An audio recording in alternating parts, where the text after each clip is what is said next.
Hello and welcome to the first of our new daily updates.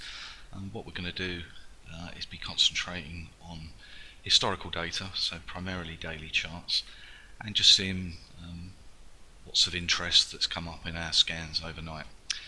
And first one today is dollar yen.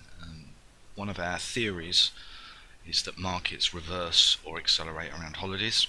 We obviously had a holiday yesterday in America, and also this one is a little bit more important than some others because traders, everyone's back from the school holidays, going back to school this week. Strategic players are now looking at what positions they want to try and put on.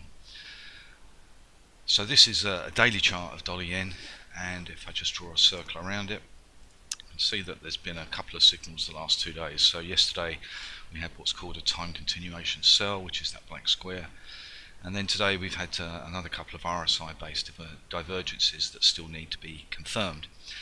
That black line is a weekly resistance point based on range. So blue is monthly, black is weekly, red, and if it's there, pink is dailies. Dailies tend to be just for reference when we've actually got positions. So a little bit under pressure on the dollar yen. There is a correlation there with equities, so I would assume that if we are going to break out of this recent range, we need some equity weakness, which is not really showing itself at the moment, but obviously we'll have to see what the American stock market does this afternoon.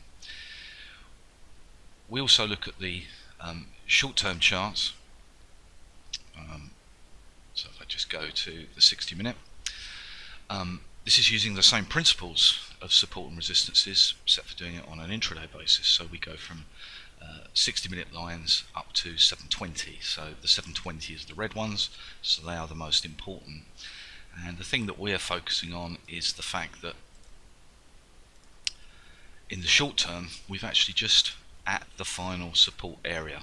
So there's a red line there of brown, which is 360-minute. So if we get a close below this area, then that would be putting some pressure on. So that's what we're watching for. 109. Let's just put my mouse on it. 109.32. So that's our reference. Whilst all the trading safely indicators are all bespoke and all created by us, so it's a pretty unique way of looking at markets, we're still aware of traditional analysis, and this is New Zealand dollar against the US dollar, and a bit of crowd following here about what the market is looking at, and there's a very obvious head and shoulders pattern here. But what often happens with a head and shoulders is the first break is false, and if I'd have connected the neckline there to there, what you can see is we had a break, close below it, and then it immediately snaps back up again. So it sucks people in and then kicks them back out again.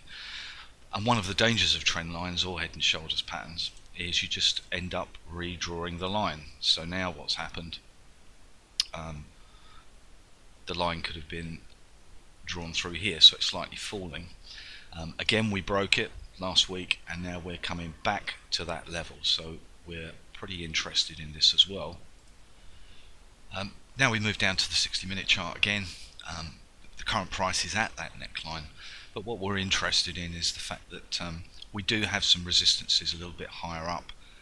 So we've got 72.07 to 18, which is 360-minute based, and then the key level of 72.51. So keeping an eye for the Kiwi to see whether it fails a little bit above that line and then comes back down again. Okay, that's it for today.